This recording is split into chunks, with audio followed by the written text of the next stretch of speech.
কারো কাছে, পৃথিবীর কোন সৃষ্টির কাছে যাররা পরিমাণ কিচ্ছু পাওয়ার আশা করবেন না। একটু আশা করবেন আপনি কষ্ট পাবেন। কারো কাছে কোনো আশা করতে যায় না, শুধু আল্লাহর কাছে আশা করেন। সমস্ত কাজের প্রতিদান আল্লাহর কাছে চান, পরকালে আপনি সুখে থাকবেন ইনশাআল্লাহ। শেষ হাসি আপনি হাসবেন ইনশাআল্লাহ। এছাড়া আমি কোনো সলিউশন দেখি না ভাই। আমি কলিজা থেকে কথাগুলো বললাম আপনাকে, আর যে কথা কলিজা থেকে বের হয় সেই কথা আপনার কলিজার মধ্যে আঘাত করবে ইনশাআল্লাহ।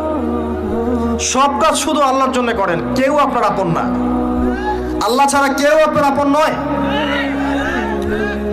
আপনি ভুল করবেন যদি আপনি অন্য কাউকে আপন মনে করেন। আপনার পলিটিক্যাল লিডার, আপনার প্রশাসনের স্যার, আপনার পরিবারের স্ত্রী, আপনার সন্তান, হাবি জাবি যা যা আছে, যদি মনে করেন আমার আপনজন, আপনি ভুল করবেন। সবাই সবার স্বার্থ চেনে, সবাই সবার স্বার্থ চেনে। শুধু আল্লাহ আপনাকে নিঃস্বার্থভাবে ভালোবাসেন, আল্লাহ পাক স্বার্থ চান না। সারাটা জীবন পাপ করে থাকলেও একটা বার দাঁড়িয়ে খালি বলেন আল্লাহ আস্তাগফিরুল্লাহ ওয়া আতুবু ইলাইহি।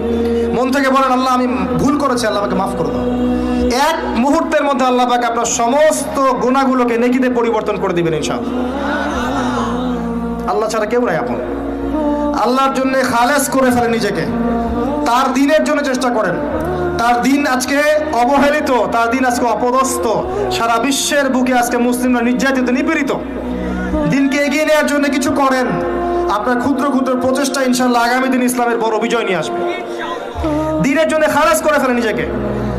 আপনার সময় আছে এখন, জ্ঞান অর্জন করেন, জ্ঞান অর্জন করেন, পড়াশোনা করেন, আলেম ওলামার কাছে গিয়ে ক্লাসিক্যাল বইগুলো পড়েন, প্রজেক্ট রেডি করেন, দাওয়াতি কাজ করেন, বই লিখেন, বক্তব্য দেন, দিনের জন্য করেন।